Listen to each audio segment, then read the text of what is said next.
From the Daily News, Friday, 6th July, 2012. Good news for everyone who misses their weekly fix of Downton Abbey. The real-life version is about to get interesting. Those in the Norfolk area on Saturday lunchtime should hurry along to Chartley Hall, one of England's greatest stately homes.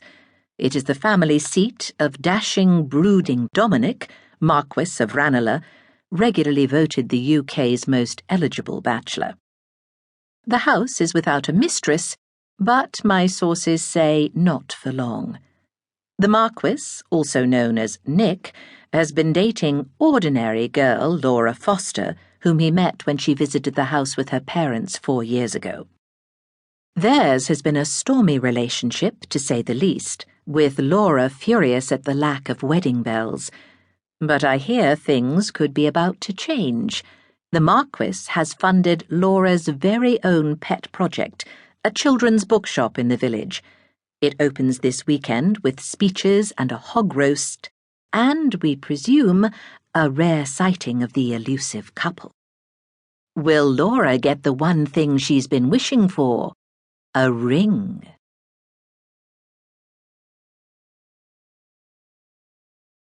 Rule 1. Shoot anyone who compares you to Kate Middleton.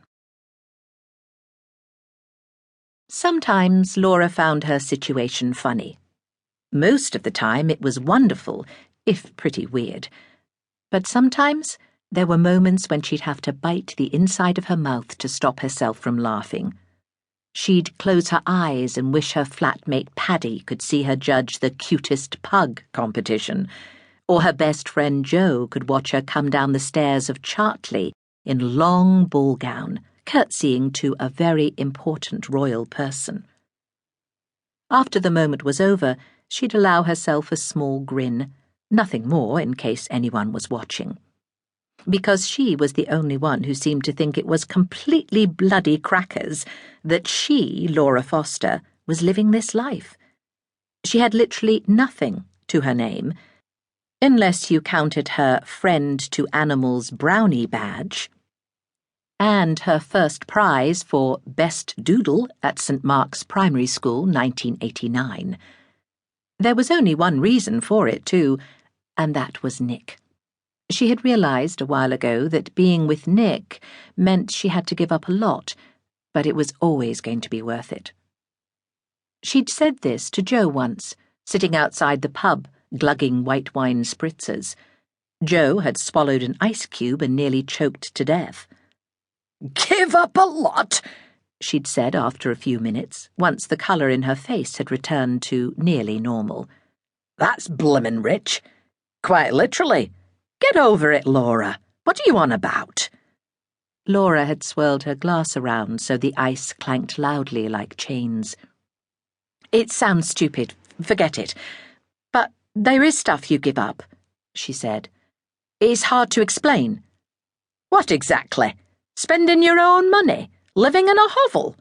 You are funny, Laura. If I were you, I'd give up living with Paddy and doing your job in a heartbeat." Jo was down to earth. "God, I'd give up being married to Chris and having Iris if it meant shacking up with Nick in his house. Most people would. You're Kate bloody Middleton." Then Jo leaned forward, breathing wine fumes into Laura's face. "Don't go around complaining. It makes you sound like one of the ugly sisters out of Cinderella. I mean, 'cause of the complaining, not 'cause you're ugly." Laura had laughed and said, "Of course. You're right. I should shut up." And she didn't talk to Jo about it again. After all, these little things that worried her more and more lately, they were just in her head, weren't they? Why couldn't she just forget about the annoying stuff and enjoy the rest of it? Pretend her life was as perfect as everyone assumed it was. Like Mum and Dad's neighbours, whom she'd bump into on the high street back home. Or her workmates, who thought the whole thing was hilarious. "Where's Laura? Entertaining the King of Denmark this weekend?" Or her old friends, who'd started off thinking it was mad and now thought it was great.